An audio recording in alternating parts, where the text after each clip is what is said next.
प्रधानमंत्री नरेंद्र मोदी का सपना था कि शिक्षा के क्षेत्र में बड़ी क्रांति आए और उसके लिए वो नई शिक्षा नीति लेके आए। ग्रेजुएशन में जब इसको इम्प्लीमेंट किया गया तो साफ बदलाव देखने को मिला। इसी विषय पर बात करने के लिए शारदा यूनिवर्सिटी की जो वाइस चांसलर उनसे बात करेंगे। प्रोफेसर जयंती, हम पहले तो स्वागत है सी न्यूज़ से बात करने के लिए। Thank you very much. शिक्षा नीति, क्योंकि आपने और हमने जो पढ़ाई जो अब तक की है वो नई शिक्षा नीति के हिसाब से नहीं थी, अलग ही हमारा पैटर्न था। हम एक सब्जेक्ट लिया तो हम एक ही सब्जेक्ट की पढ़ाई कर रहे हैं। अगर ग्रेजुएशन की हम बात करें तो नई शिक्षा नीति से क्या आपको बदलाव लगता है कि जो आपके आज के समय में आप देख रहे हैं? कोई भी स्टूडेंट के लिए अपॉर्चुनिटी मिलता है, एकेडमिक बैंक ऑफ क्रेडिट्स है, चॉइस बेस्ड क्रेडिट्स है, क्रेडिट फ्रेमवर्क है, वो सभी हमारे ज़माने में नहीं था। तो बच्चे के लिए तो वाइडर ऑप्शंस है, स्किल बेस्ड प्रोग्राम्स है, एबिलिटी एनहांसमेंट प्रोग्राम्स है, वैल्यू एडेड कोर्सेज है। देखते हैं कि गवर्नमेंट जो विश्वविद्यालय है वहाँ पर देखते हैं कि बीए है, बीएससी है, तो आपके यहाँ पैटर्न थोड़ा चेंज हो जाता है। आपके यहाँ मतलब बीटेक आ जाती है और कई सारे मतलब ऐसे प्रोफेशनल कोर्सेज आते हैं। तो क्या मतलब डिफरेंस क्या लगता है इन सब कोर्सों को लेकर? इसका मेन डिफरेंस है स्किल एनहांसमेंट। जिस डिग्री के अलावा आपको कॉम्पिटेंसी बढ़ती है, जॉब रेडी बोलते हैं, आप एंटरप्रेन्योर बन सकते हैं, स्टार्टअप कर सकते हैं, इंक्यूबेशन कर सकते हैं। पहले ऐसे भी कुछ भी नहीं था, प्लेसमेंट बोलते थे। अभी तो सभी बच्चे प्लेसमेंट में नहीं जाते, अपना स्टार्टअप कुछ कर लेते हैं, पूरा स्किल का प्रोग्राम्स हम करते हैं, हर जगह ही हो रही है। सही कहा, क्योंकि प्रधानमंत्री नरेंद्र मोदी का सपना है कि जो लोग आत्मनिर्भर बने, मेक इन इंडिया, क्योंकि आप रोजगार लेने वाले नहीं, आप देने वाले बने। तो क्या यही सब चीज़ें मतलब नई शिक्षा नीति के साथ पढ़ाई जा रही है और आपके विश्वविद्यालय में उसको मतलब किस तरह से इम्प्लीमेंट किया जा रहा है? हमारा विश्वविद्यालय जब भी स्टार्ट हुआ है तब से लेकर हम एनईपी इम्प्लीमेंट करके आए हैं। हमारे सभी करिकुलम एआई एनेबल्ड है, आर्टिफिशियल इंटेलिजेंस। सब लोग एआई मतलब बड़ा टूल्स बोलते हैं, हम लोग एथिकल एआई भी यूज़ करते हैं। माने कितना तक एआई यूज़ करना चाहिए, the other part of AI कितना नहीं यूज़ करना चाहिए, वो भी हम सिखाते हैं हम बच्चे को। पहले देखते थे कि सिर्फ किताबें ही हम लोग पढ़ते थे, पर अब फिर उसमें अपडेट आए, कंप्यूटर आ गए। अब कंप्यूटर से अब एआई आ गया। अब एक क्लिक कीजिए, एक ही विषय पर अब इतनी सारी इन्फॉर्मेशन आपको मिलती है। तो उसका कैसे आप लोग मतलब उसको करवाते हैं फिर? हमारे पास साइबर सिक्योरिटी एआई का सेंटर्स है। इनफैक्ट हम साइबर सिक्योरिटी कोर्स और सेंटर भी चलाते हैं। उसमें बताते हैं साइबर सिक्योरिटी सबको पता है, गांव में हमको पता होना चाहिए। जैसे यूपीआई आया है ना, गांव में ऐसा भी एआई आने वाला है। लेकिन हमारा एक ड्यूटी रिस्पॉन्सिबिलिटी बनती है कोई भी एजुकेशन इंस्टीट्यूशन की, कब तक कहाँ तक एआई यूज़ करना चाहिए, क्योंकि लोगों को बहुत ही सचेतन करना चाहिए। Deep fake news, identities of AI बहुत ही ज़रूरी है, क्योंकि ट्रस्ट जो होती है ना उसको एआई कहीं ना कहीं ब्रेक कर सकता है।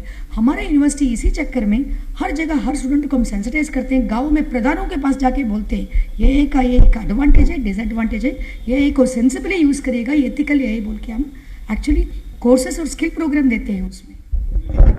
अच्छा, आने वाले फ्यूचर में कोई लगातार, क्योंकि चीज़ें चेंज हो रही हैं, अब किताबों की जगह अब सारी चीज़ें डिजिटली अब हो गई हैं, तो अब क्या आगे की क्या जो छात्रों को जो लेटेस्ट टेक्निक जैसे हम देख रहे हैं कि जो बड़े विदेशों में पढ़ाई जा रही है वो चीज़ अब इंडिया में भी पढ़ानी शुरू कर दी है? ये तो एनईपी के बाद तो एक्सपीरियंशियल लर्निंग बोलते हैं। मतलब क्या है, नोइंग डूइंग बीइंग।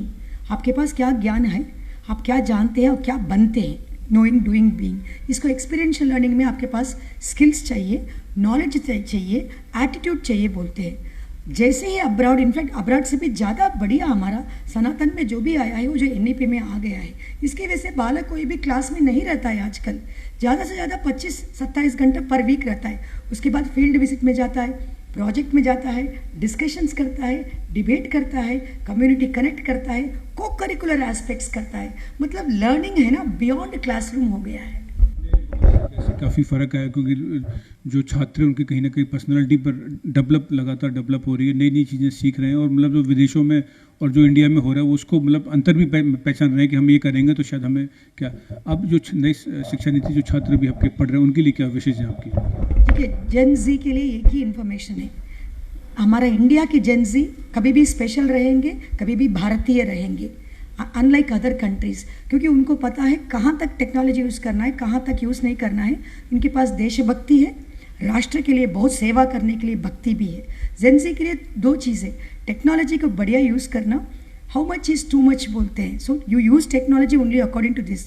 दूसरा, जेनजी के लिए जो मेंटल वेलनेस प्रोग्राम है, एम्पैथी है, काइंडनेस है, ओवर यूसेज ऑफ टेक्नोलॉजी, इसमें थोड़ा ध्यान देना चाहिए। हम तो सेंसिटाइज करते हैं शारदा यूनिवर्सिटी आगरा में जेनजी के लिए, और अल्फा भी आ रहे हैं, जेनजी के पीछे अल्फा जी भी आ रहा है, दूसरा कम्युनिटी भी आ रहा है।